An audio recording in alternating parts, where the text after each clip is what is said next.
Good Wednesday evening to you, everyone. How are you? It's good to see you, and it's good to be seen by you. I, of course, am the one and only Bill Sylvie, aka the Dungeon Delver, coming to you live, loud, and clear on this Wednesday evening. Howdy. I hope you guys are having an absolutely fantastic one. And robot roll call, if we will. Lord Misfit Damien 247. IWS Bull 1417, Tola Micus, Death Angel Shadow. Yes, I made it. I made it home safely.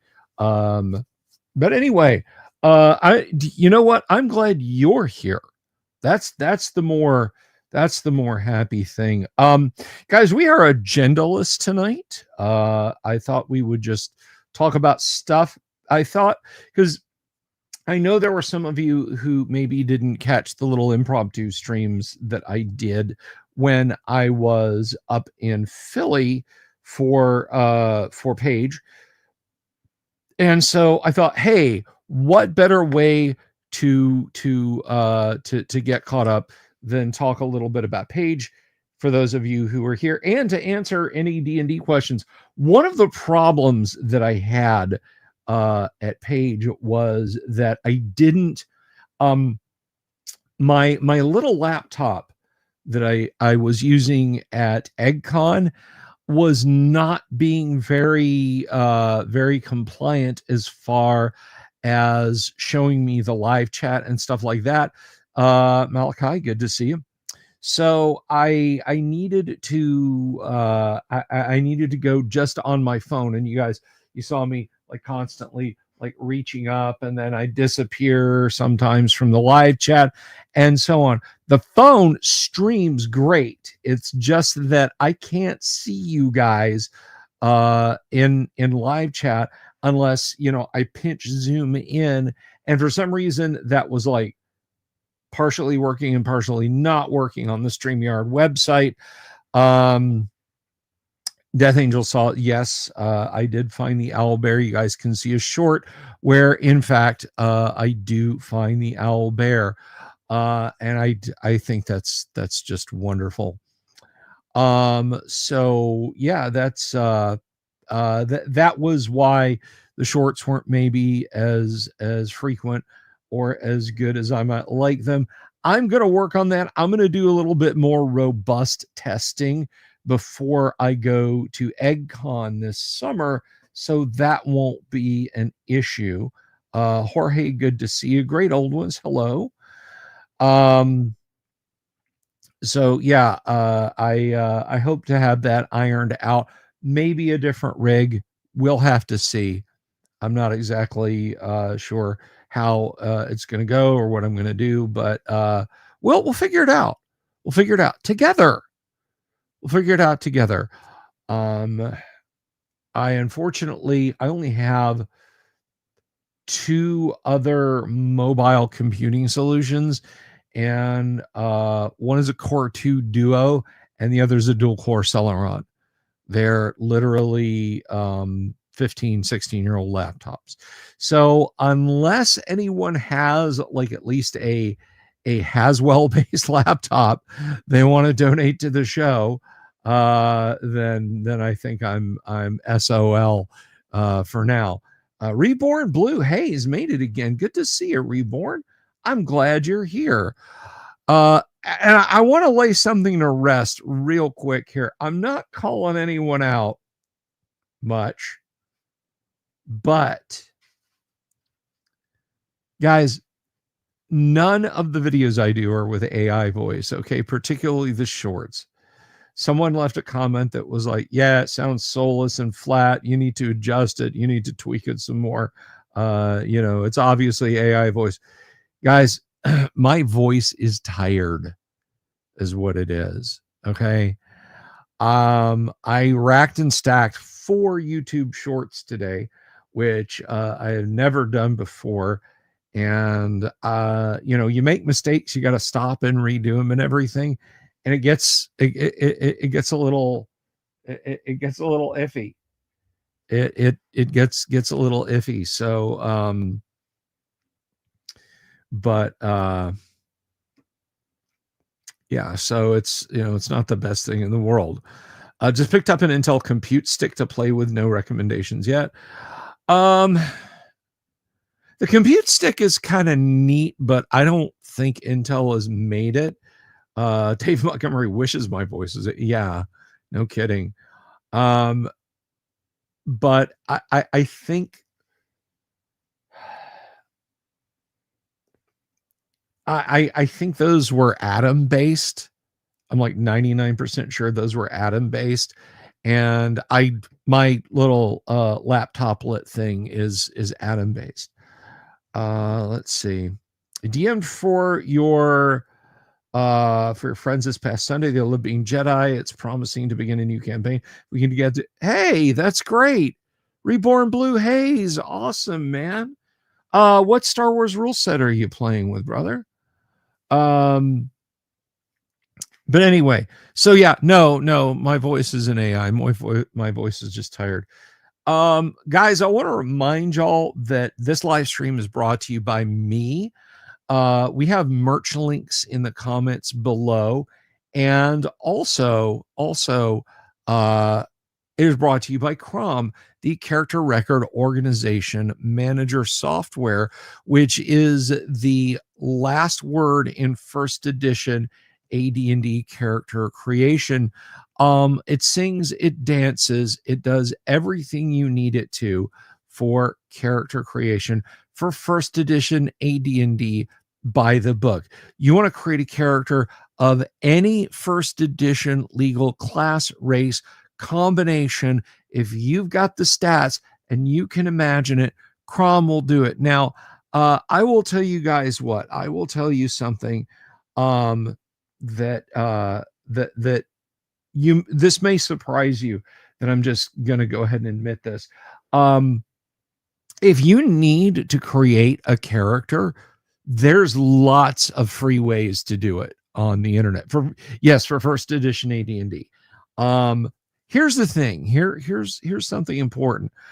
Even going back to 1989 and the release of the Dungeon Master's Assistant, Volume 1 and Volume 2, Characters and Treasures, there has never been a way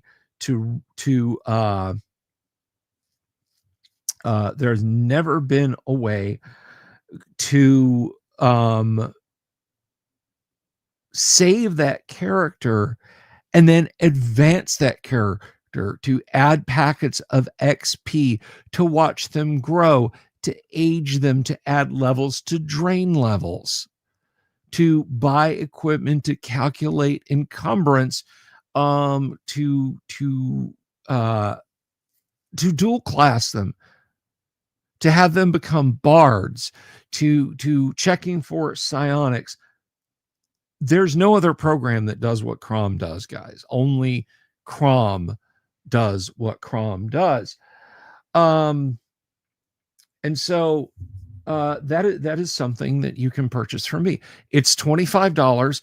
It runs under Windows 8, 8.1, 10, 11, 32, or 64-bit. And guess what? Folks have checked it out under Wine, which is for Linux, and for Mac OS. So if you want to run it for any popular operating system out there, it will do it. Now, I am told that there's a Python interpreter for Amiga OS. I don't know if that's the truth. So if you're one of the like 10,000 remaining daily drivers of Amiga operating system, maybe. But I do know that the program is like 8 megs, so that may take up more memory than you have available in your Amiga. But yeah, Crom is really where it's at, guys. You can save in HTML or in text. And you may be wondering, what about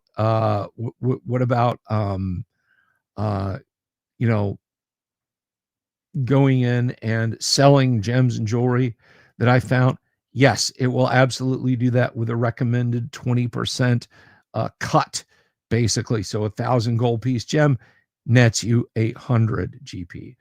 I am working on some bug fixes in it right now, and a feature ad. There is a major update coming, but that's not to say you shouldn't get it now. The little minor bugs are not showstoppers. Basically what's happening is it's correctly subtracting coins from the player, but then when you save the character sheet, it saves the original state of coins, not what you currently have, or at least that's what a user told me. I need to check it out. Also, one thing that I do want to do is I want to add a functionality to Chrome, and I'm working on adding that functionality that lets you go in and equip and unequip gear from your inventory. So if you start out with chainmail and a wooden shield, and then later you get full plate, a helm, and a large shield, and more weapons, I want to be able to go in. I want the user to be able to go in and unequip the other stuff and add the new stuff. So, or maybe even delete stuff off of their inventory. That's going to take some doing, but again, don't let it make you hesitate. Don't let it make you hesitate. Buy Crom, try Crom, love it to pieces. And I know right now, if you've purchased Crom from me already, you know that the purchase process is a little bit shambolic. Okay, you email me, I email you back, you PayPal me, and then I send you a download link. I am working with Gaxland Games to sell Crom through the Gaxland Games store. I'm excited about that. That is a really great opportunity to get it more in people's hands faster, and so hopefully that will be a thing that will be coming up. So lots of good stuff in the works for Crom. David Montgomery says yes, shambolic. Yeah, please, if you haven't already, give Crom a try.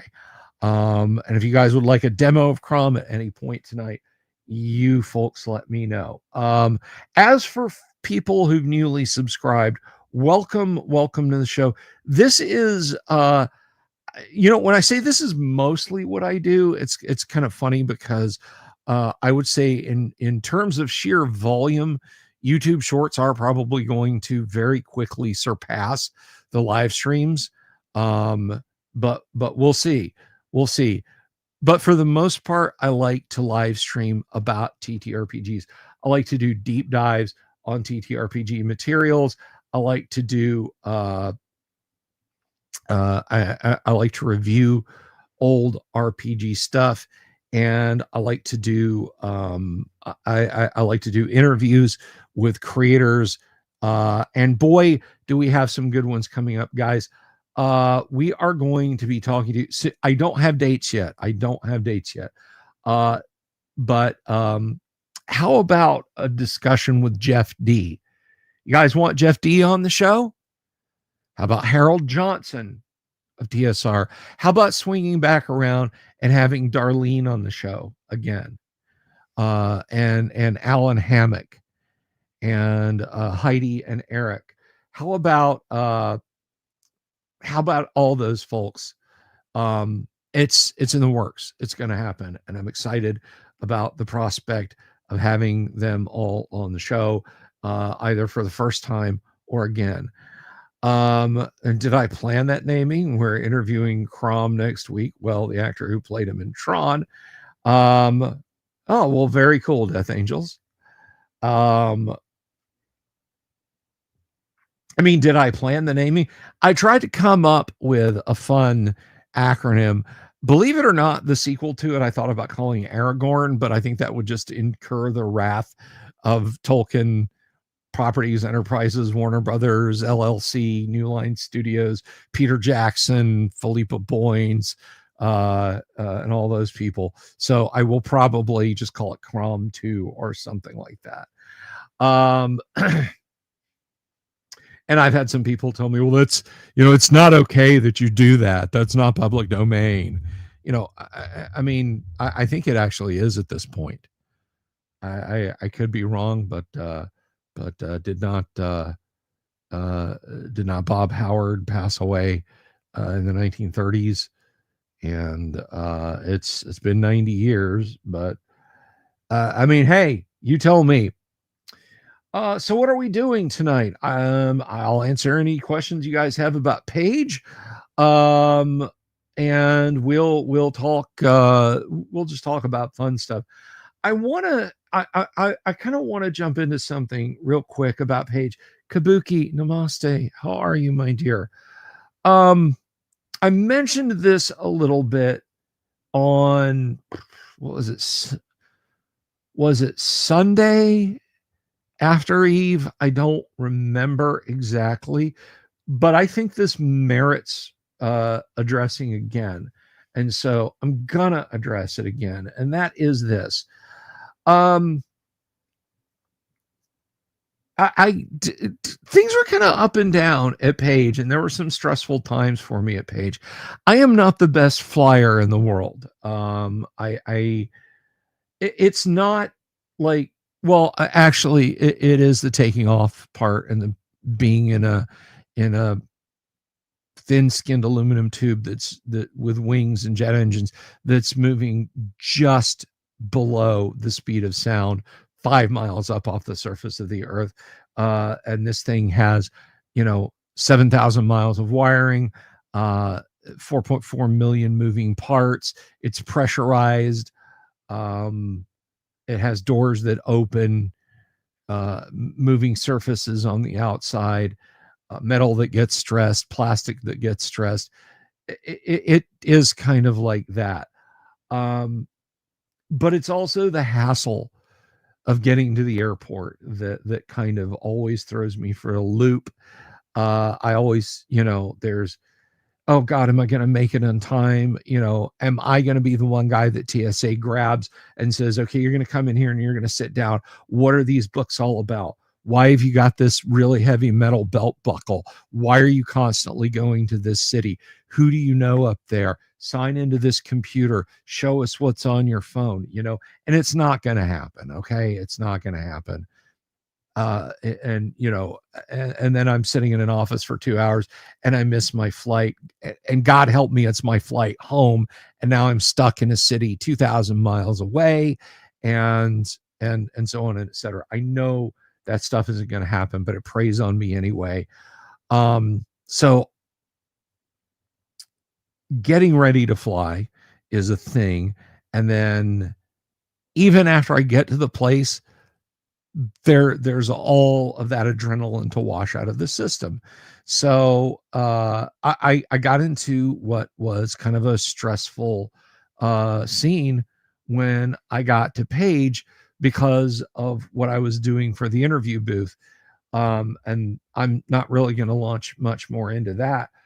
But so I will say that Heidi and Eric were wonderful, because before I started my shift, I went over and for Jorge, it's the peopling.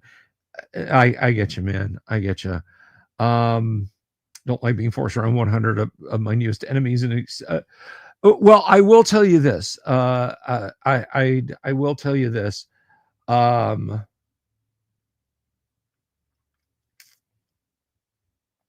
that is the flight from Orlando to Nashville. There were 40 of us on a 737 400.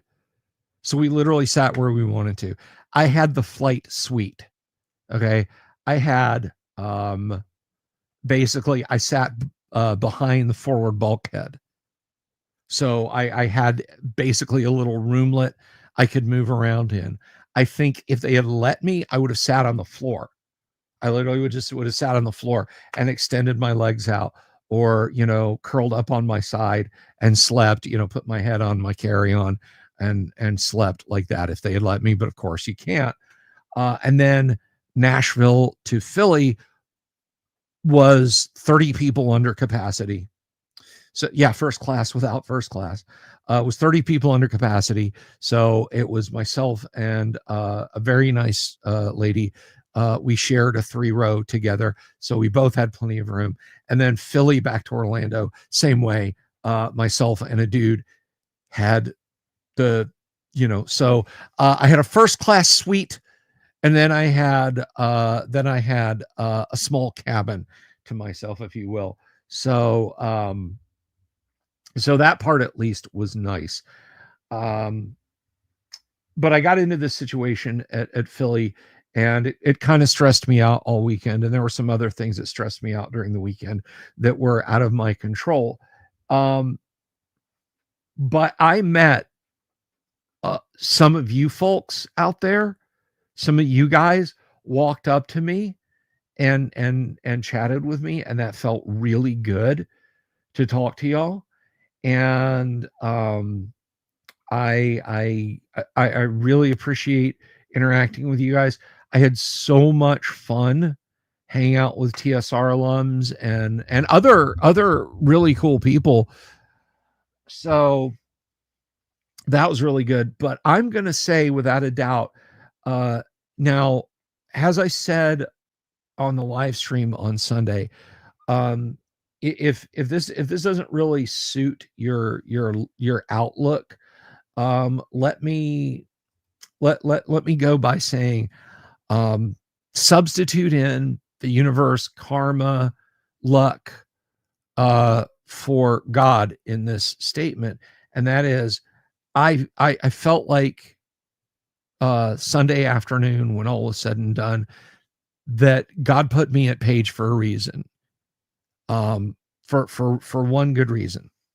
There was a vendor, there was a lady, she was selling these crocheted items, like a crocheted beholder, dragon, unicorn, stuff like that. Take care, David Montgomery. We'll see you around. Thank you for sticking with us. And she had also boxes of classic TTRPG stuff, many copies of classic modules, some careworn AD&D second edition D&D, a little bit of third edition D&D hardback, just all kinds of good stuff. Most of it fairly priced. And then I saw something that really like made me pump the brakes, and I had to bring her over and talk to her about the price, because the price was totally wrong. The price was really unfair. And so I pulled her aside and I said, we need to talk about this price. And maybe you're thinking, oh, Bill, you haggled with her, didn't you? You haggled with her. No, I did not. Now, you guys are well aware from hearing me talk about what are rare D&D books and what are common D&D books and that sort of thing. She had 2 copies of the Monster Manual. One was like a 7th edition, and that one looked like it had been purchased and put on a bookshelf and never used. The corners were sharp. The corners of it were sharp, like not even a little bit of a dent or bend on the corners. The cover was crispy and shiny in that way that late first edition AD&D book printings were. Absolutely gorgeous. She wanted $125 for it. In that shape, it was absolutely worth it. Right next to it in the box was a 3rd printing of the Monster Manual. It was like the true first that I have, a wizard logo instead of a lizard logo. The new artwork had come into place inside it, but it still had the dull fabric book cover style. The Advanced Dungeons and Dragons was at the top. Monster Manual was in the middle. Advanced Dungeons and Dragons still had an asterisk and trademark applied for at the bottom, red fly leaves.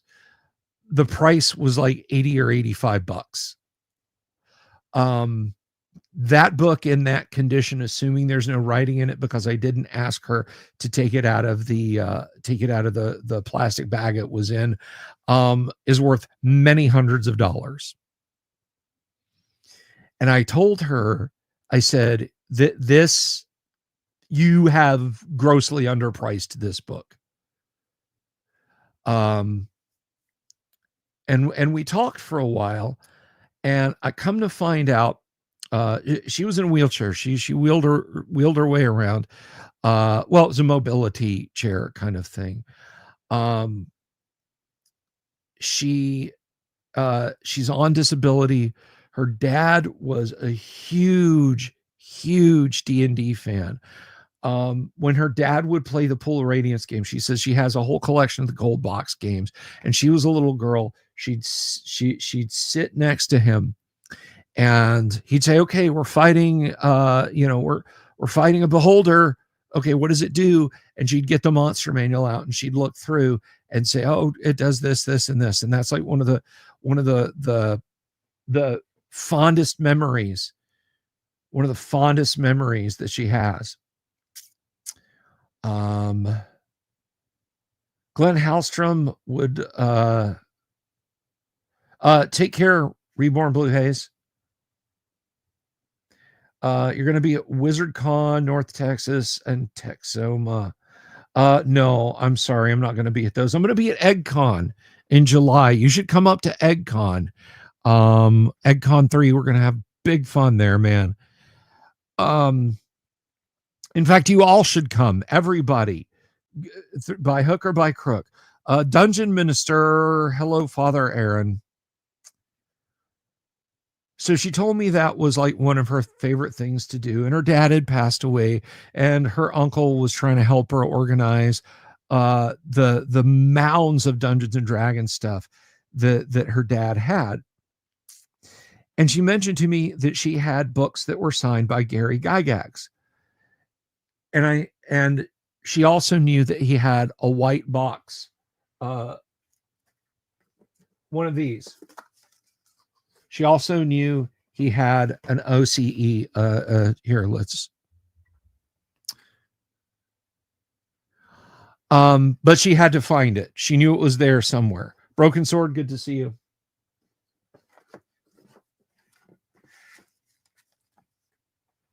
So, I told her, don't let this monster manual go for that little. I showed her the Akium website. I told her, I said, if you find the autographed Gygax stuff, if you find the white box set, I had her text herself from my phone and put in the Akium link so she could look at that. I said, now you have my number. If you find this stuff, text me.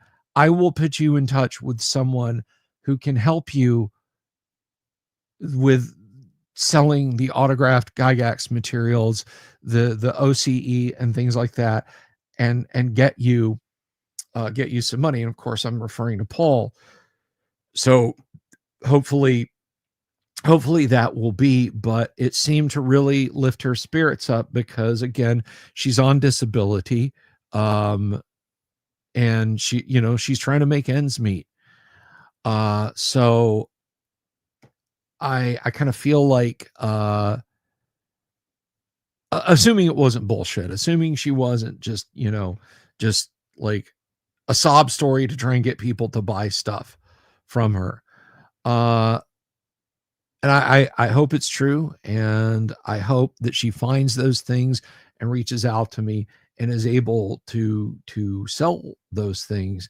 And if she's got autographed stuff, that Paul can help her get top dollar for it, and then it helps her out. So I figure any trials and travails, any rigmarole that I went through at EggCon, at Page, if it means that I was there to tell her to get that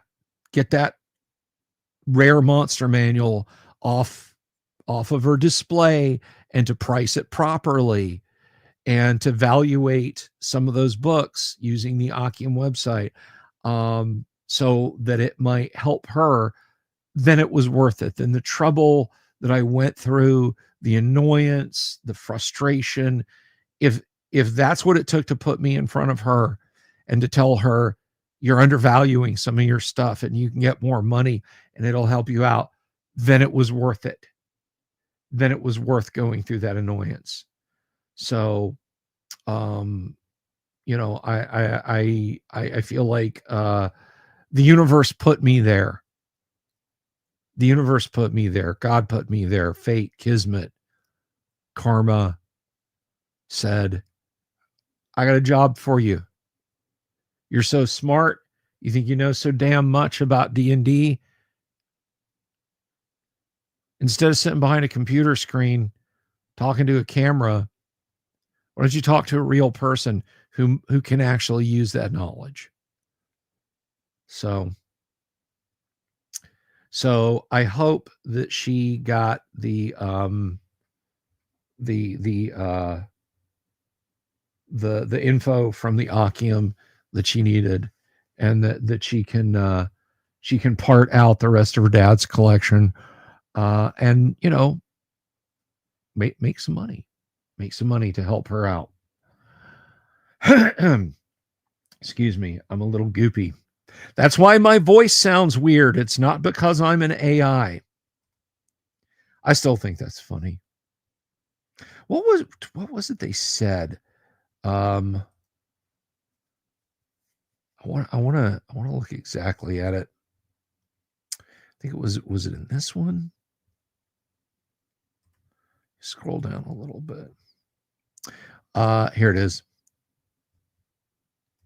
And person who said this, I'm not this is not call out culture. I don't want people to attack you or anything like that.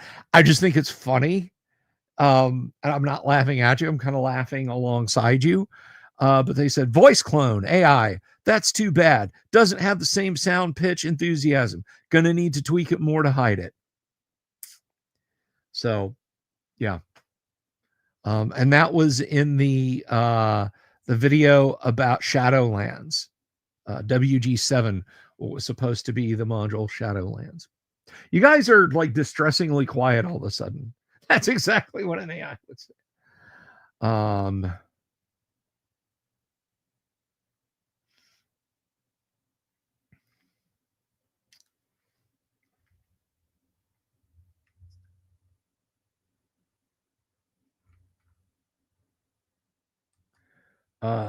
Maybe a touch of con crud, Kabuki. Maybe a touch of con crud.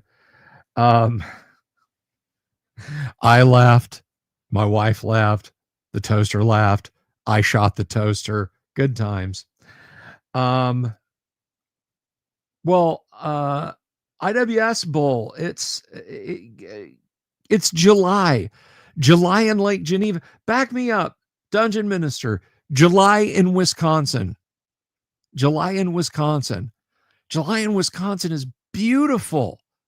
It's lovely country up there in the summer. Don't think for a minute. No, I wouldn't send you guys. I wouldn't send you guys to Wisconsin in the winter. Hell, I've been in Wisconsin in the spring a couple times and it was miserable. Snow on the ground both times. Can I pass a reCAPTCHA? Ha ha ha. Of course I can. What makes you think I cannot? Silly fellow human with blood and internal tissues, with soft parts of your body, just like I have. I didn't have any problem. With mosquitoes up there. Honestly, in July, like they just did not affect me. Gnats. I was walking through I was walking through downtown Lake Geneva and I walked through a cloud of gnats, and that was but that happens here in the South too. You were in Wisconsin in September. Yeah, Wisconsin in September. I could see that being hot. Yeah, the Midwest late summer does get pretty hot, but then there's like that big knife blade toggle switch that gets thrown like end of September. It's like September 29th, 95 degrees, 81 degrees at night. September 30th, 50 in the day, 49 at night, and it just gets worse until the end of at like the 1st of April. Did I get to play any games in the con? Two, a grand total of two. I didn't do much con gaming. Um, I played Horde Wars. We're gonna have the Horde Wars guys back on the show soon, but yeah, I played Horde Wars, and I ran a single person OD&D game with Joe K. You guys know Joe. He's out there in the audience sometime. Joe Kaufman showed up, and he and I hung out for a while, and so Joe and I played a little bit of solo OD&D. It was July. See, I don't know. I mean, were you in the city or out in the country, Kabuki? Because again, I was by Lake Geneva. I mean, it's a big lake. It's a giant heat sink, right? So,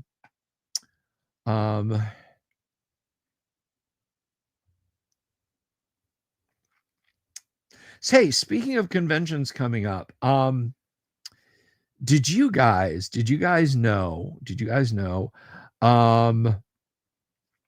that we have a con coming up right here, right around here? Yes, we do. The Guac, the great online underground gaming convention, is slated for the second weekend of April. You know, let me double check that. I don't want to confuse anybody.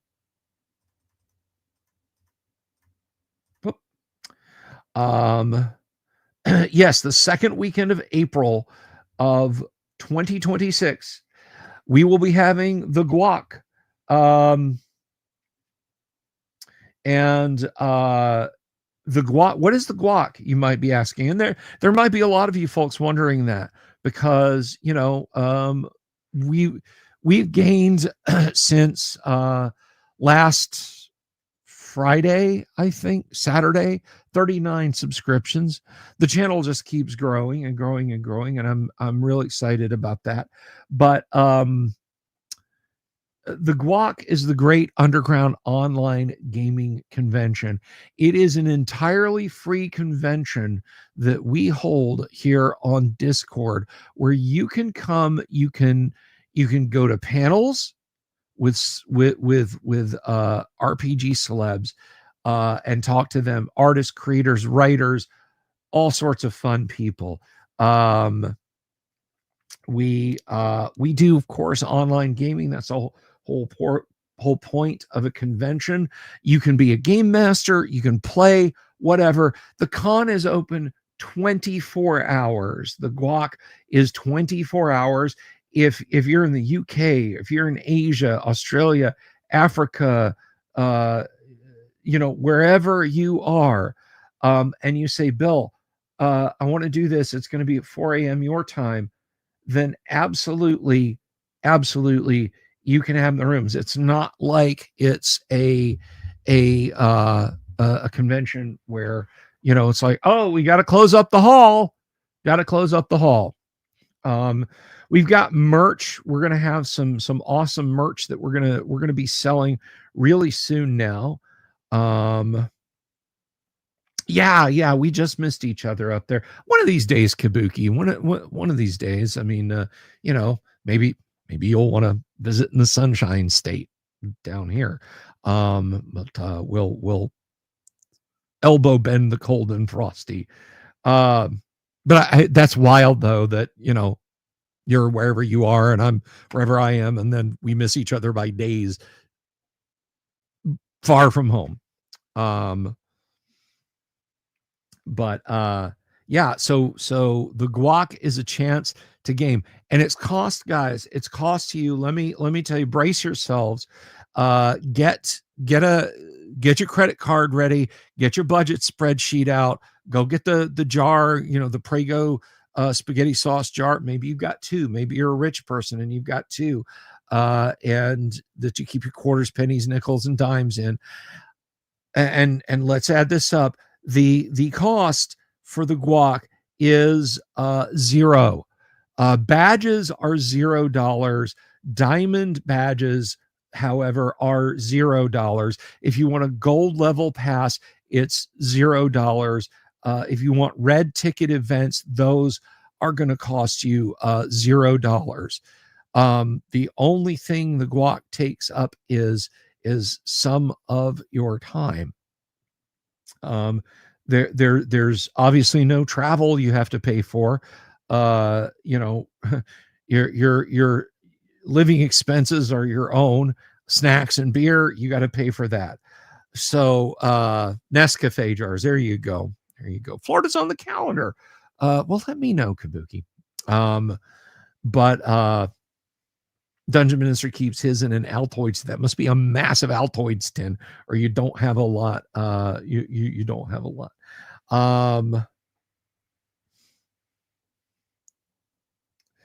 Any con gift bags for guac? If you buy guac merch and put it in a bag that you have labeled guac gift bag, there you go. We're probably going to have an auction at guac. I am going to be auctioning off a wood grain OD&D replica. I will be auctioning that off at guac. So we're going to be doing an auction there. I'm looking forward to that. So yeah, guys, it's going to be a lot of fun. And let me tell you what, we have got Alyssa Hazel will be at guac. Author Sky Hernstrom will be at guac, both as speakers. Richard Witters will be at guac. So many other people are going to be there. Tracy Lesh will be doing our Artist Alley event at guac. Yes, Dungeon Minister, exactly.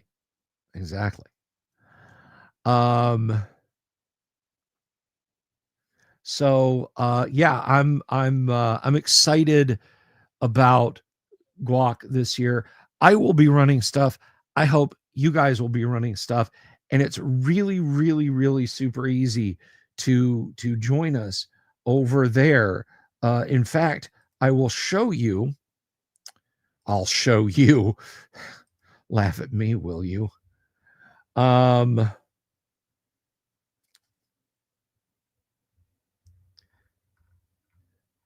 let's see.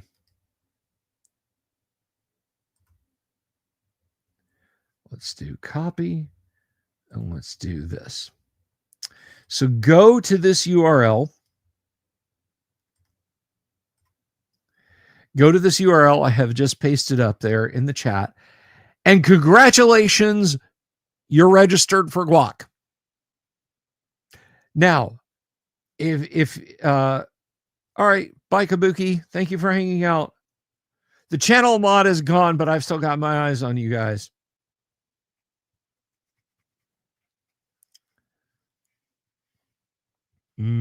Ciao. But so yeah, registering for an event, joining an event is so easy. If you go to the URL, and I'm going to go to the URL. If you go over to the con, when you join, you should land in general. But if you look at convention events,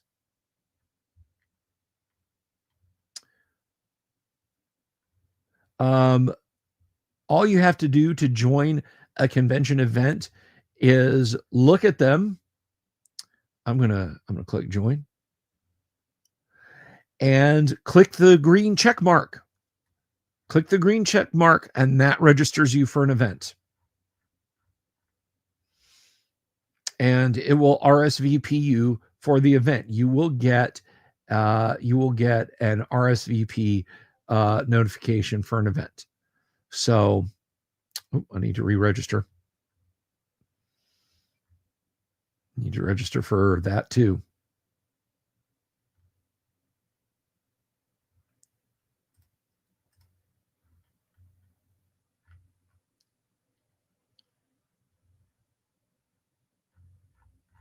So wait, did I just accidentally unregister for that?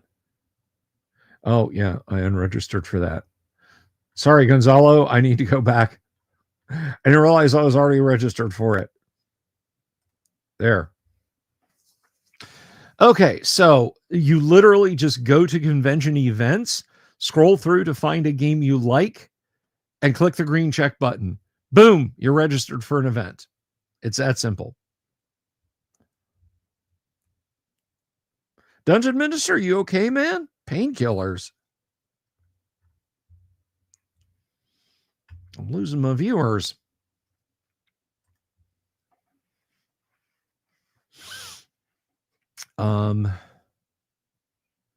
So yeah, it's that easy, guys. It's just that easy. And if you want to be a DM, let me know. I see that who was that just hopped on over there?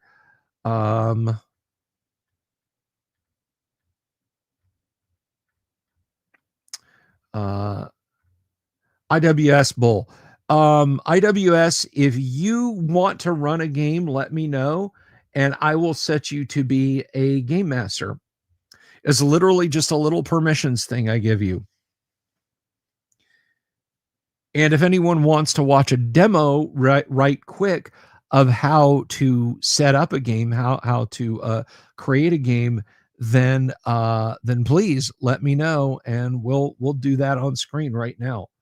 But also, I want to let you guys know, if you have any TTRPG questions, any D&D kind of questions, just ask, just fire away, because we do that kind of stuff here too. We do that kind of stuff here too. But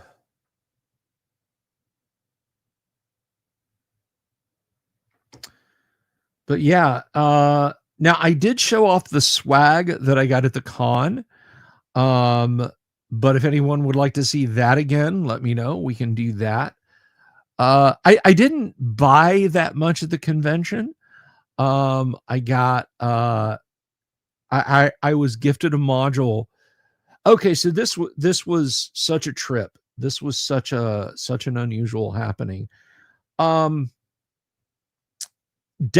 Literal decades ago, I used to use an atrocity tourism website, not real atrocities. Like, we didn't make fun of horrible stuff. It was more, we made fun of horrible websites and the weirdo webmasters at them. And it ran until like 2008 or so. It's where I met Eric Peterson. You guys have heard me talk about Eric a lot. But it ran till about 2008. And then we just kind of split and went on our own ways. I met someone who's a creator, by the way. He wasn't just a guy at the con. He had a booth and everything, who recognized me from those days. And that was such a trip. That was such a trip. Cheese Hasselberger. Yes, Cheese Hasselberger. And you're watching another stream, so you just got here. Is the assassination table in the first edition AD&D Dungeon Master's Guide? Yes, it is. Yes, it is. So swag that I brought back. I stole Heidi Gygax's name badge, so I have that still. I might give it back to her in July. I might not. What was the last AD&D character software before Crom, and when did it become unobtainium? That would be the character, Dungeon Master's Assistant, Volume 2, Characters and Treasures, and it stayed on the market for probably until... Oh, no. I take that back completely. The Core Rules 2.0 CD-ROM, and that was released in the early mid-1990s, like 1994. Pardon me, 1994. And it's been unobtainium for a few years, but it is for second edition AD&D. It's why when people say, "Hey, Bill, are you going to do this for second edition?" No, because second edition is already there.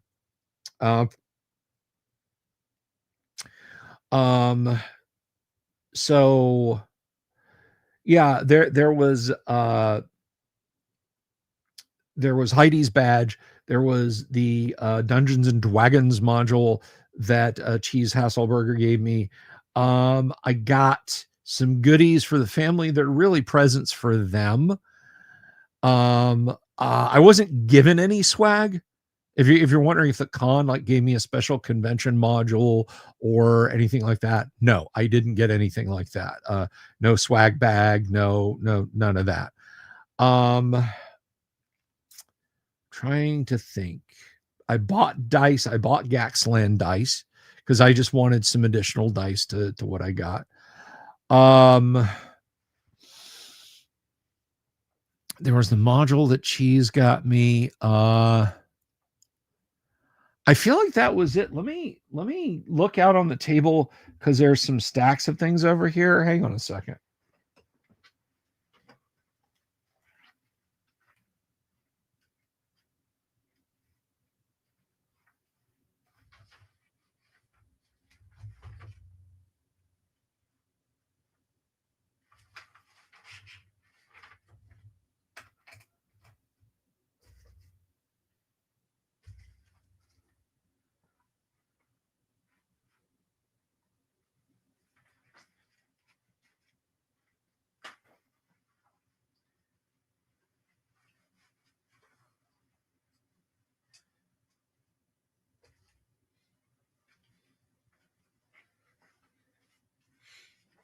So here's the module that Cheese gave me. This is called Giant of the Glockamora by Cheese Hasselberger. An adult role playing game for big nerds, and it is kind of tongue in cheek, but I'm looking forward to giving this a look and having some fun with that. Let's jump zoom in so you guys can see it. My autograph is sellable? No, my autograph will never be sellable. No one will care what I did. I am less than I'm not even a toenail note. Forget footnote. But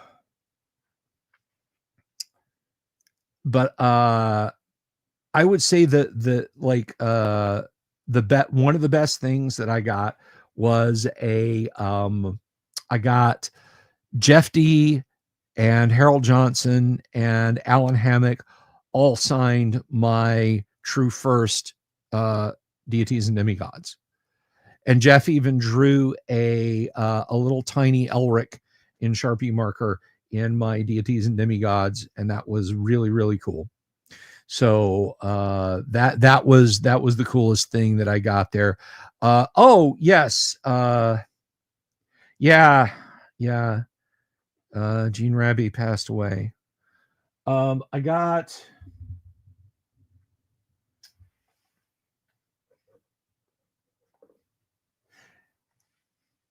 one of the one of the remaining decks of Jasmine from the artist Darlene. We're gonna do a deep dive on this one day. This is a card war game that Darlene made. Now I splurged on this. I did splurge. Guys, I'm not gonna lie. This was $85. This was not cheap. So if you're like, oh, that sounds cool, I'm gonna go pick up a deck right now off of her website, just be prepared. But it is autographed. This is the lowest numbered one she had. This is number 1568 of 2000. So 432 people have newer sets at that. How many of those autographs in the book are now unavailable firsthand? Well, so far, only James Ward's, only Jim Ward's address, and that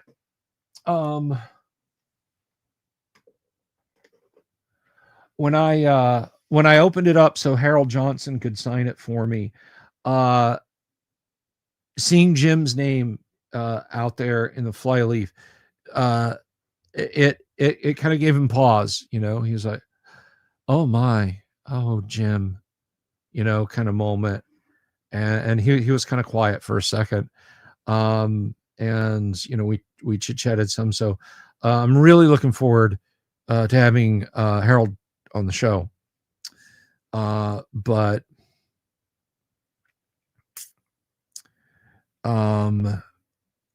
so thus far, Jim's is the only autograph that I have in there that you now can't get.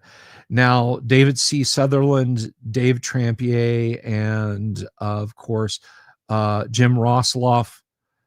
And I don't know if Tom Moldvay has signed, or I don't know if Tom Moldvay had any involvement in the creation of the book. I know Gene Wells did, Jacques. So there's a lot of people. This is a little bit morbid, but let's see.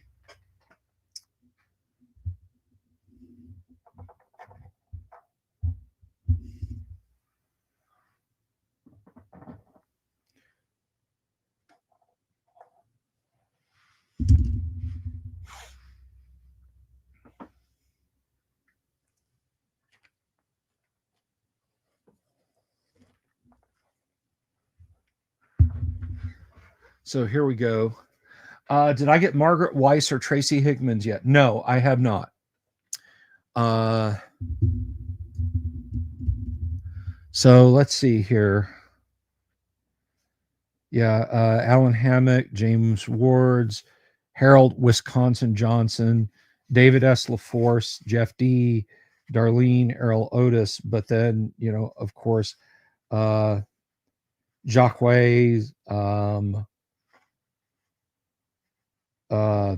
Jim Rosloff, Dave Sutherland, Dave Trampier have all left us. And then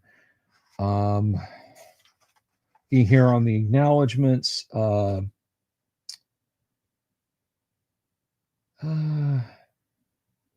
yeah, Gene Wells is no longer with us, nor is Tom Moldvay. So yeah, there are more than a few autographs that I will never be able to obtain on that book. So Harold Johnson is responsible for that little bastard, huh?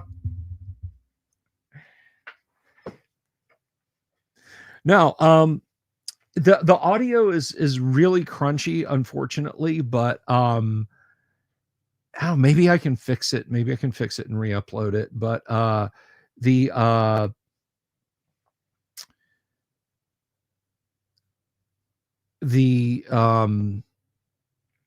interview I did with Harold opened my eyes a little bit about Dragonlance.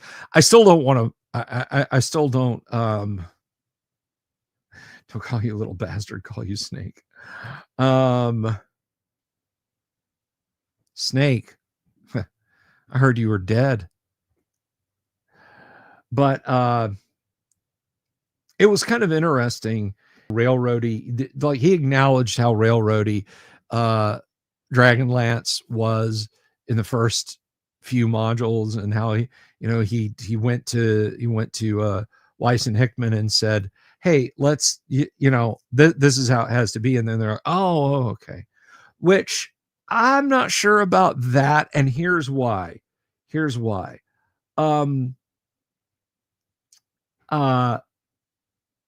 Tracy Hickman was DMing well before he went to TSR from Eric Peterson, God rest his soul, that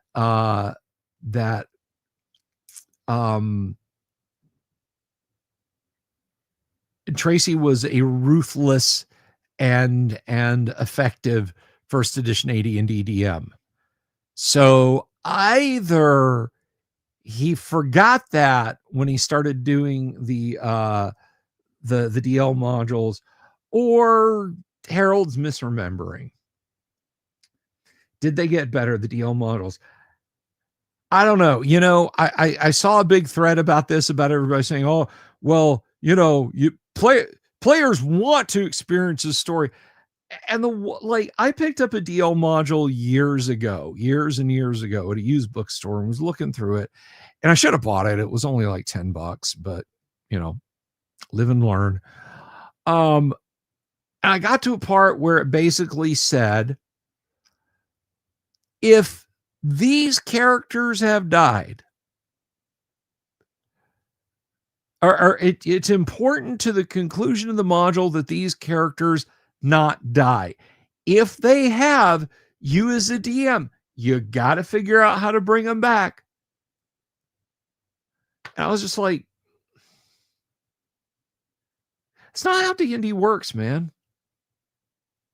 That's not how it works. That's not how it's supposed to work. So, yeah, never my favorite approach, being told that, oh, don't kill the characters. There's a story to be told. And then there was another but to jump back over to that discussion thread, people are, well, the same people complaining that this is railroady have no problem with their favorite characters surviving in books. I don't say blah blah blah blah. Guys, books are passive entertainment. Okay? I would never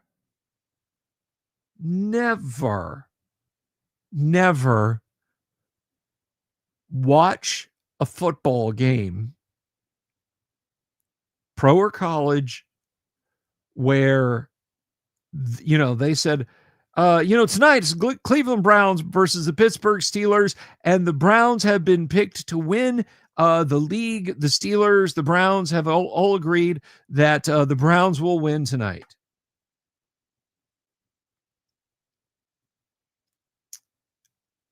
And I just I wouldn't watch that. Okay? There's things that you want to see and participate in where there's a modicum of chance, where no outcome is predetermined.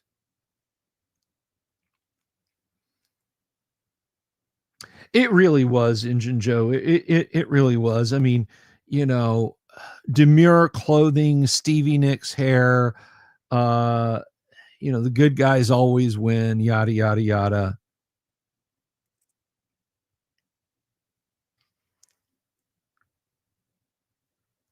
I think that's a fine point about MERP, and that is where playing in a predetermined set, like, let's play a Star Wars game. Okay, cool. Let's play a Star Wars game.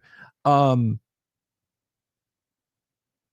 ain't Luke Skywalker. You ain't Han Solo. What are you doing? Then you're just playing a science fiction game.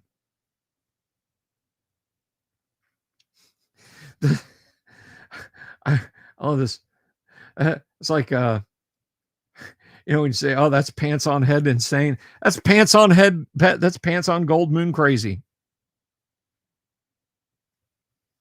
I mean, in the Dungeon Master's Guide, actually, in the Dungeon Master's Guide,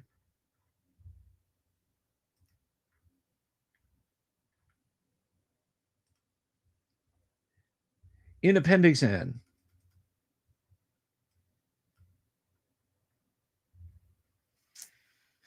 let me see, is it there?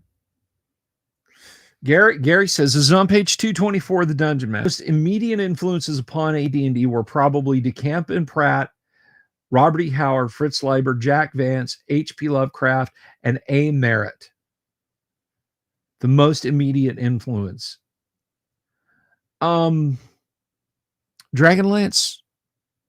gang.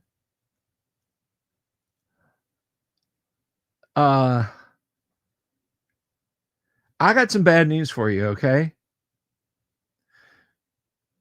Mauser would slit Cameron's throat and pimp Goldmoon out.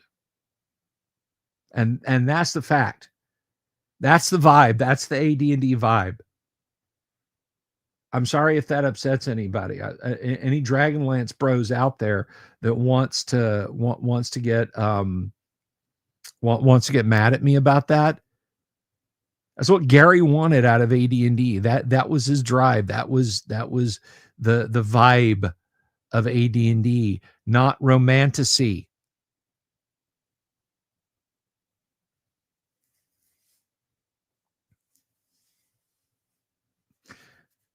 Am I telling you I will your Fellwinter campaign set in the Shire in 2911 TA? No, I am not that. I'm not telling you that.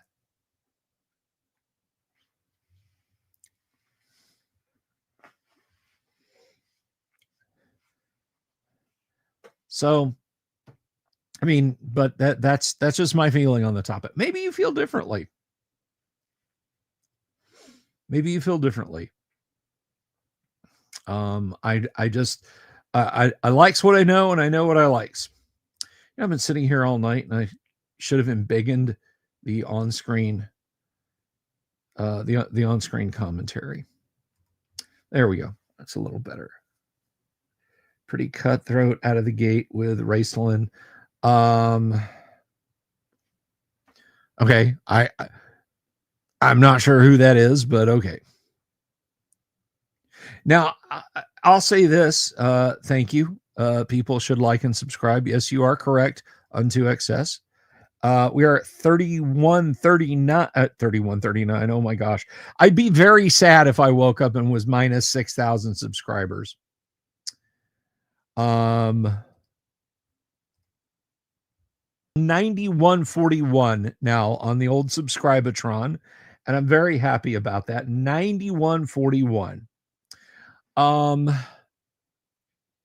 feel like Forgotten Realms had kind of the same problem as Dragonlance did in both that it was floofy and that you were on rails, but I think it had another layer of problems in that literally in some of the Forgotten Realms modules, if you went to do stuff, like we're going to go do X, it was either, oh, that's already been done by Elminster and these other people, or he was ordained to show up and guide you through. Like I can't with that. Let me give you a bit of advice if I can, Bob, about Moria. Moria is an underground outdoors area. Do not think of Moria as a dungeon.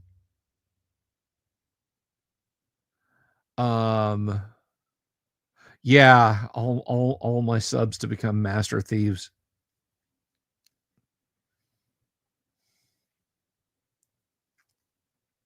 Camping spots in my backyard are available at most ticket master places. I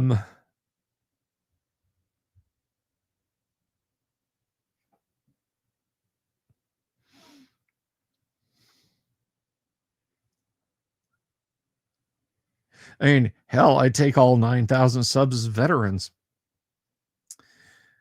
But yeah, regarding Moria, you really need to think of it as a wilderness adventure that takes place underground, not as a dungeon adventure. First of all, it's impossible to map.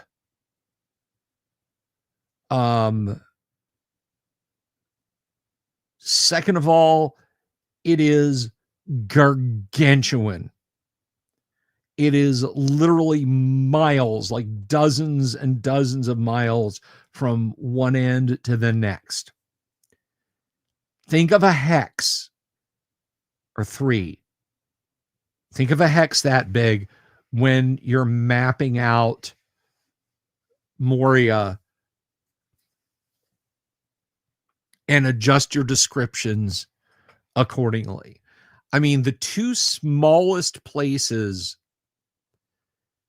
that they entered in Moria were the watch room, where there were the wells where Pippin dropped the stone and likely woke up the Balrog. and the Chamber of Marzabal. Other than that, like the halls were the size of small neighborhoods.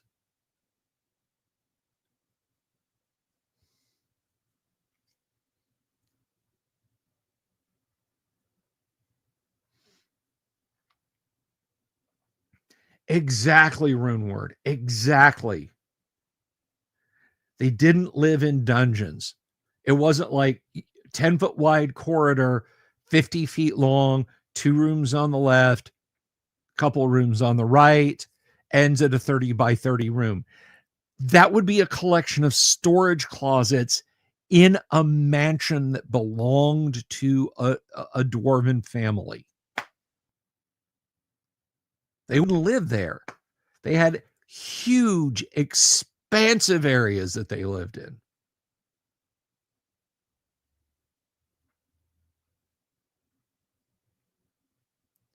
And it's more of a country than a city. Do I have a least liked official campaign setting? Least liked, I can't really say that I like this setting the least because I've never played in it, but conceptually, I don't like it. I feel like it is better suited to other systems, and that's Spelljammer.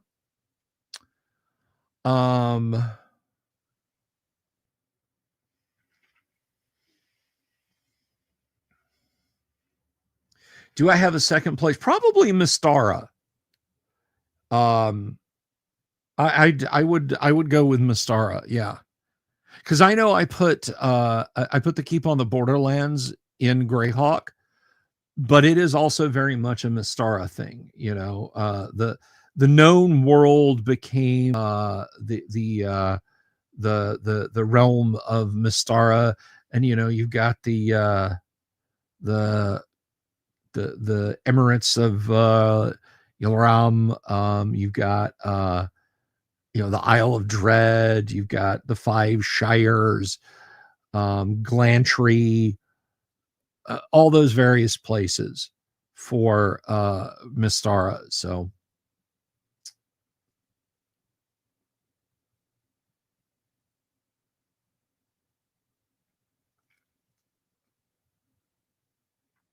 yeah, Greyhawk and Blackmoor are definitely interconnected. The land of black ice. If you read the description in the World of Greyhawk setting, it's very clearly indicated that the two are coterminous.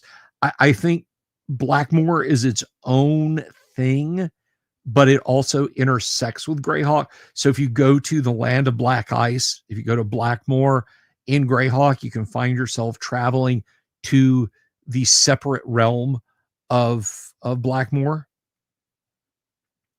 Do I like the U1 through U3 modules? Robert Santon asks. Yes. Yes, I do. I wish I could have kept them. But yeah, U1 Danger Dunwater. Oh, wait, is it U1 is Sinister Secret of Salt Marsh, U2 is Danger Dunwater, and U3 is The Final Enemy. The U series printed in the United Kingdom, decidedly aquatic themed modules where you start with a fake haunted house that's being used as a location for smugglers, and it culminates in a battle against pirates and the Sahuagin who are working with them. That is a great set of modules. Yes. Would I give the party an opportunity to join one of the aerial navies in Mystara? If I was running a Mystara game, sure, I might. Did Bargle ever? You would have to ask somebody a little bit more familiar with Basic Expert. Yeah, I think we got robbed. There really should have been a Saltmarsh super module that was done like T1 to 4, like GDQ 1 to 7, or even G1 to 3 or A1 to 4. I really wish we'd gotten them all concatenated in a single volume. I think when I get paid, I think I may pick those up on print on demand. Are those available print on demand? If they are, I'm going to get them when they come out. Let's go to drive-through and see. I want to circle back on something for a second, though, guys. I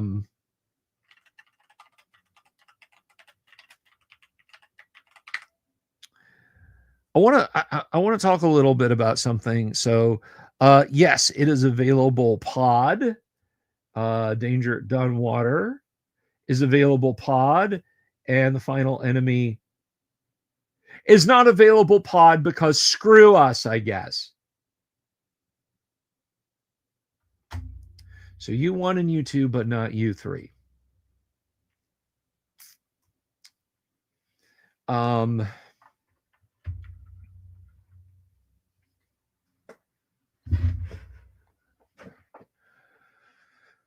But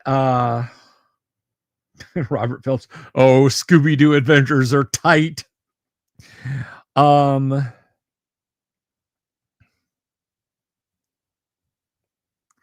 But anyhow, I hear this lament, and unto excess, I'm going to answer your question in just a minute.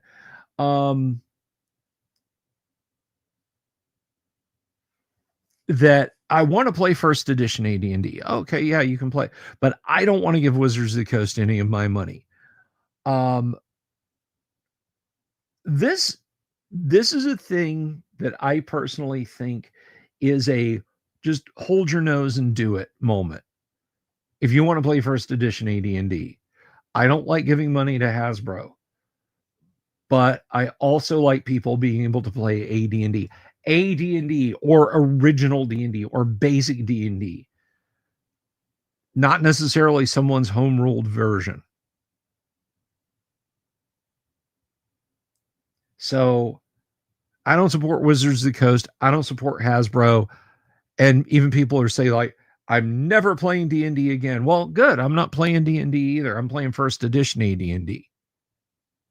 It is no sign of support on my part to go out and get oh, you're welcome, Robert Santon, to get a first edition AD&D thing off of drive-through.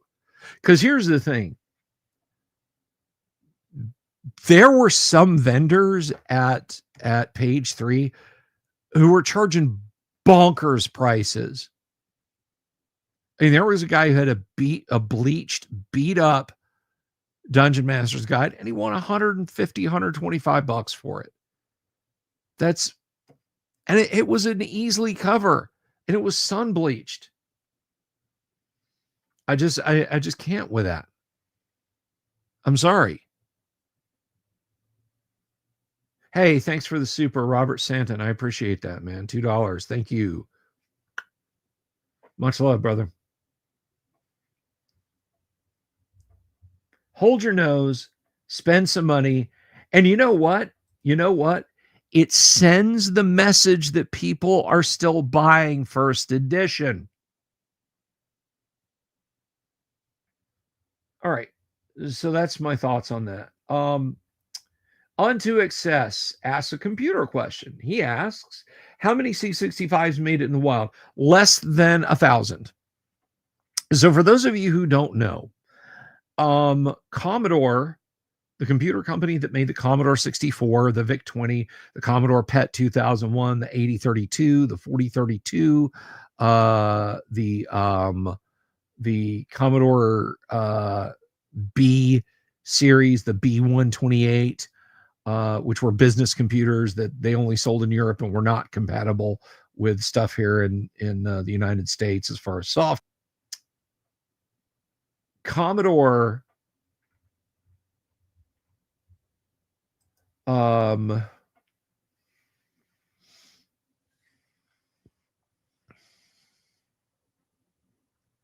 WotC does not get a lot from Pod. So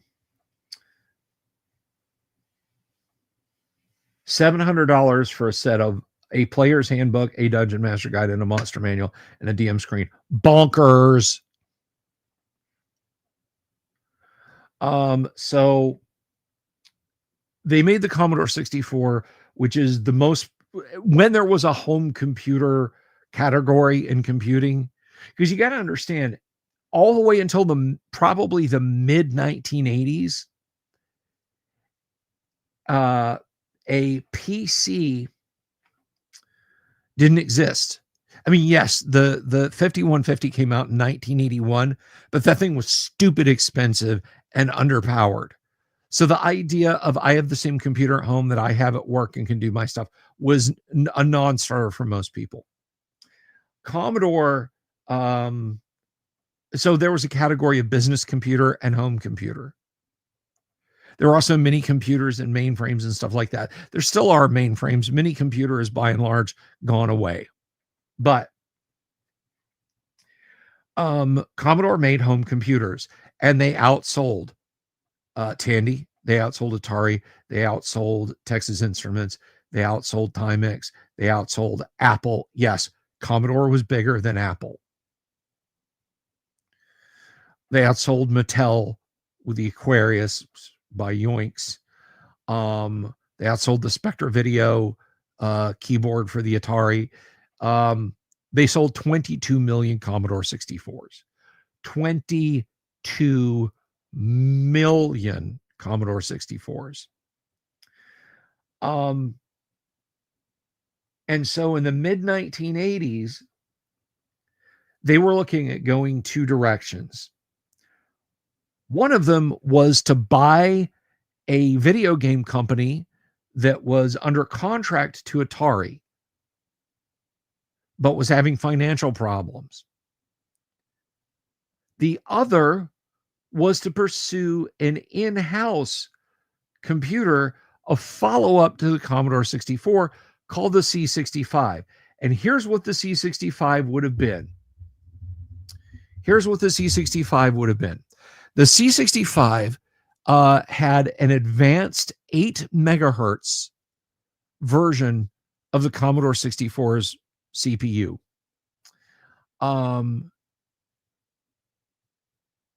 It could have up to, I believe, 8 megabytes of memory installed in it with expansion cartridges. It was still a keyboard style computer. It had the ability to genlock. It had a 640 by 400 graphics mode, chunky graphics, and planar graphics modes. Yes, it had both. It had a Commodore 64 emulation module built in, basically a C64 on a chip. So you could run Commodore 64 software on it. They knew how good their market was for the C64. It had a built-in 800K 5.25 floppy, cartridge port, expansion ports, all kinds of cool stuff. New 16-bit audio, or rather new stereo 8-bit audio. New graphics modes. I think I mentioned those already. 256 colors out of 4,096 colors on screen at any one time. And so they started work on it. And they announced it. They built 200 prototype units, some to go to devs, some to go to internal devs, some for early release. And then the computer games company that Atari was basically reaching out to do this with, because they were in debt to Atari, Commodore saw what they were working on, a system called the Lorraine. And they demoed it for Commodore. Commodore said, "This is the future." Smacked Atari on the knuckles, wrote a paltry check that Atari was in, that the company was in debt to Atari for $4 million. They acquired this company that had made joysticks for 8-bit computers up to this point for $4 million.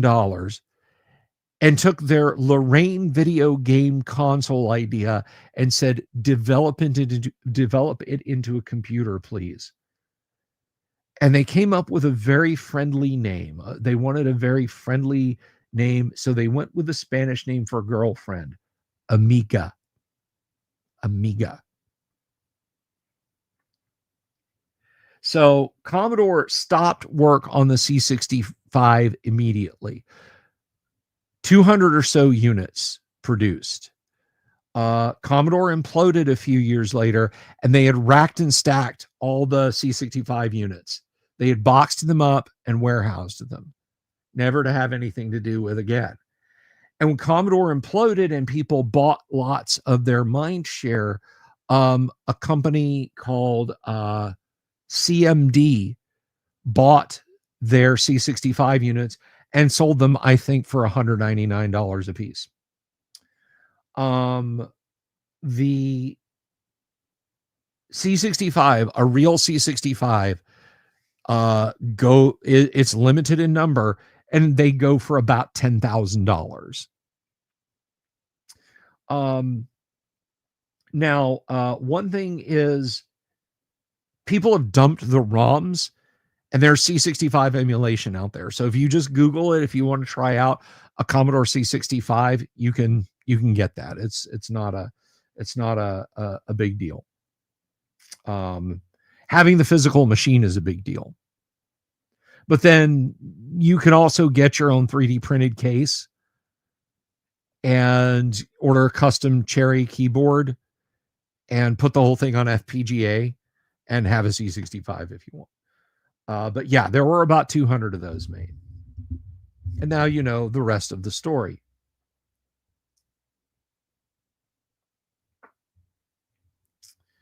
So let's see, where are we at? We are at 9141 last look. Yep, still sitting at 9141. Very pleased about that. We've picked up about 14 followers today. At peak back in December, there were days when I was getting 60 or 70 subs on YouTube a day. We would well already be past 10,000 now if I was keeping that pace with the YouTube shorts, but I'm not. I'm just not. I've hit saturation. I still have days like the first short I uploaded today. If I go over and look at content and then click on shorts, man, this is blowing me out here. I gotta hang on.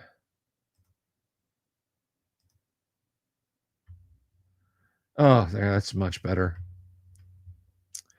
So when I uploaded the first short today, which was about the Dungeon Master's Guide, did you know that the Dungeon Master's Guide was not originally titled The Dungeon Master's Guide?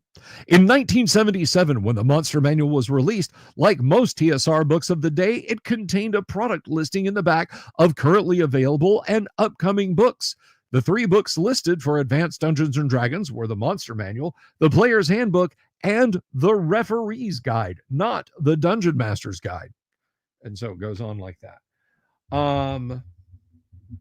But that immediate, like, I uploaded that, ran to the store. When I got into the parking lot, it was 15 minutes away. When I got in the parking lot and checked views, it was like 1.6K views. I was like, nice. That one's gonna do numbers. And it has. It's currently sitting around ish, kind of, sort of, where are we at here? 2,700 views. 6 subscribers have joined us because of that video, because it's getting views. But like the next video, the next video, the Dragon Quest and D&D dual statted module has done a little under 1,000 views. And the next one up, about WG7 Shadowlands, if we look at that one,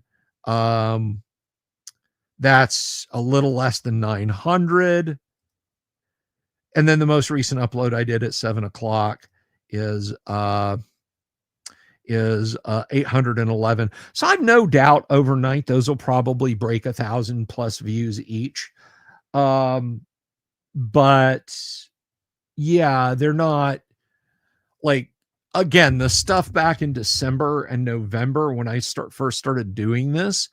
I could drop a video and 3 hours in 4,000 views, and 3 and 4 times a day. So I think I've definitely hit saturation. I'm not complaining. I'll take what I can get. But yeah, I'm keeping on with it, and they're getting me closer. But yeah, there were days when I was getting, 50 subs, 60 subs, 70 subs. And back in December, I had the Disco Stew moment. And if these numbers keep holding steady, then by 1976, a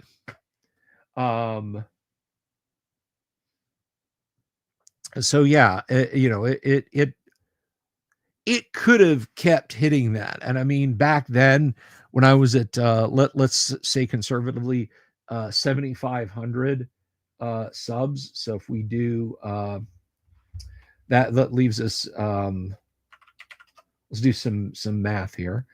So that's 2,500, call it, and then we divide that by let's say 50 subs a day. That's 50 days. So starting in the 1st of October, November, by mid-December, or no, I started in November. So yeah, I would have crossed over 10,000 a couple of days ago.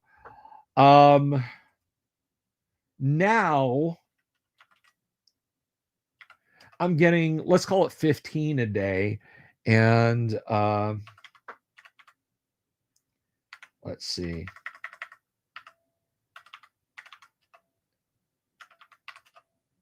Yeah, that's about 60 days out. So we're gonna see like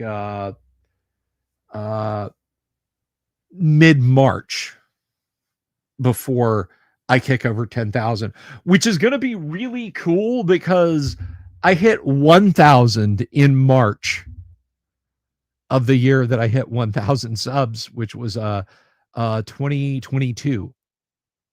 So in 4 years, that's that's what 2,300 subs a year. Michael says, has it felt like there's imposed algorithmic hurdles at certain follower counts? Twitter can feel like that. I don't know. I honestly don't know. Twitter has basically, I think, throttled me at this point. As recently as 4 weeks ago, I was getting, a bad post would do 8,000 views. A mid one would get 45, 50,000 views. A good one would do 200,000 views, something like that. And it just stopped.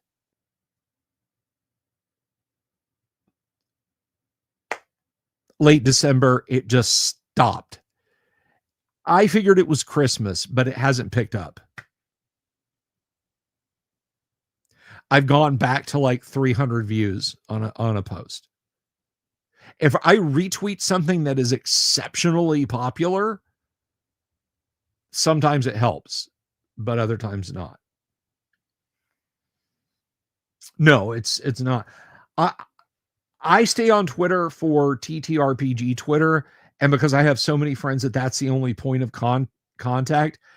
And for there's a lot of fantasy artists on there that I follow. Like, you get my daily dose of Matt Rhodes over on Twitter. Take care, Robert Santon. Be well. I'm probably going to wrap up here in a few minutes myself because it's 11 o'clock and my voice is fried. I'm going to reach out to someone who had wanted to do a guest shot tomorrow. It's going to be a little quick for him. But I will I will see if he wants to be. Friday night, we're going to officially announce the TTRPG we're going to be playing for Sci-Fi Friday, which I have soft announced to you guys, and I'll do it again. But the official announcement is on Friday, is the Blade Runner role-playing game from Free League. We're going to give that a try. I meant to buy a copy at at Page, but I didn't. Oh, it's not Classic Traveler.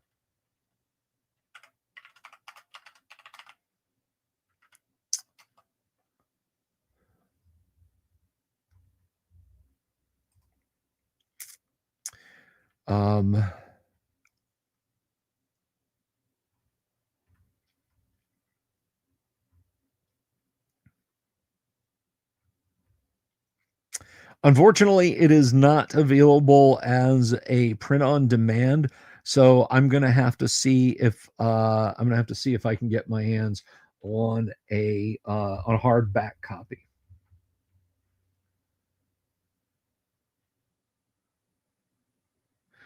Does anybody live stream Ouija board guest interviews? No, I don't think so on 2XS. I could be wrong. You can probably find something out there. Well, make a frowny face as you like, Bob Jester, but yeah, I want to play Blade Runner. So that's what we're doing. I wonder, I hate to do this, but let's see.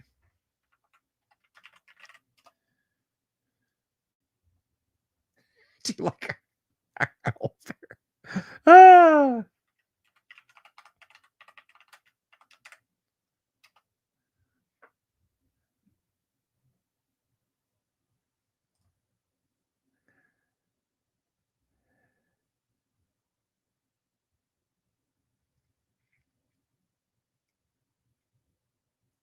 Oh wow. Okay, so looking at this, oh wait, that's the starter set. That's the starter set is 49.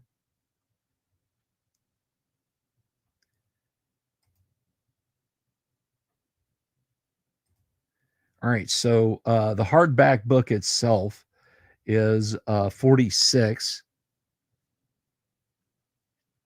I was going to say, you know, the starter set.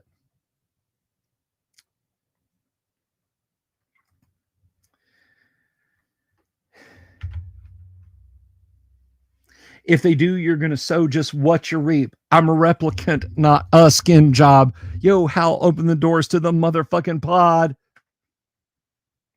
Sorry, little Beastie Boys for you there on 2XS.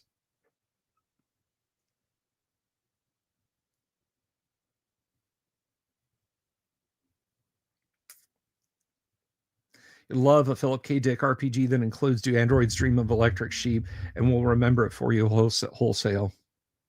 I can get Harrison Ford. I'm convinced that Harrison Ford does not like childish fun. I mean, I legitimately think that Harrison Ford hates whimsy, like with the deepest core of his being. And I don't say that like I just like Harrison Ford. I mean, I just think whatever function that likes whimsy in the human body, Harrison Ford hates it. Maybe it's because he was like inundated with it with Star Wars. I get that, but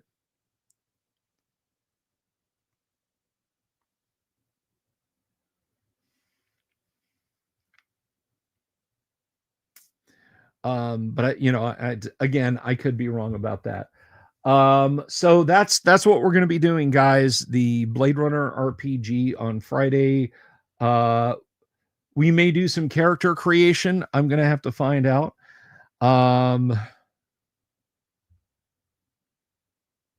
So, you know, we shall see. We shall see. But anyway, guys, I'm going to go ahead and wrap up there because my voice is starting to fail quickly. Every word feels like I'm trying to force it through sheets of parchment. So I'm going to go ahead and stop now. Thank you all for being here, everybody. And thank you very much to Robert Santon for the super. I really appreciate that. That was much loved. I will be back. I will be back tomorrow evening, ghost or no ghost. I will be here. Yeah, Mike Wilson. What can I tell you, man? It feels like I'm gargling with paper dust. But anyway, yeah. So I'll be here tomorrow night and every night thereafter. Saturday. Do not forget. I will be here live, and we will be with Dungeon Minister and Yang Yan Zhao on the Nerd Council of Doom. Everybody, take care of yourselves. Love you all. And please don't forget to tip your owl bear. Peace. Good night. Have you seen my owl bear?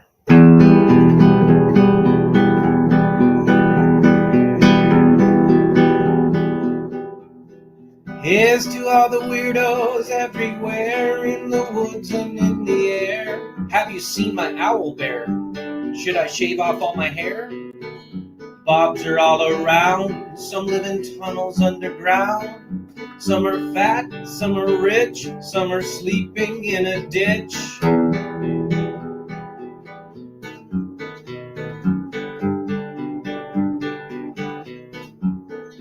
Can you ride a crooked horse without a saddle, way off course? Naked as a toad, all the way to Smoky Joe's. Have you seen the little creep driving fast in his little green Jeep? He smells like fish and brandy, but his rotten teeth look dandy. Take me to the show, I don't care if fast or slow. From action flicks to dancing dicks, just take me to the show.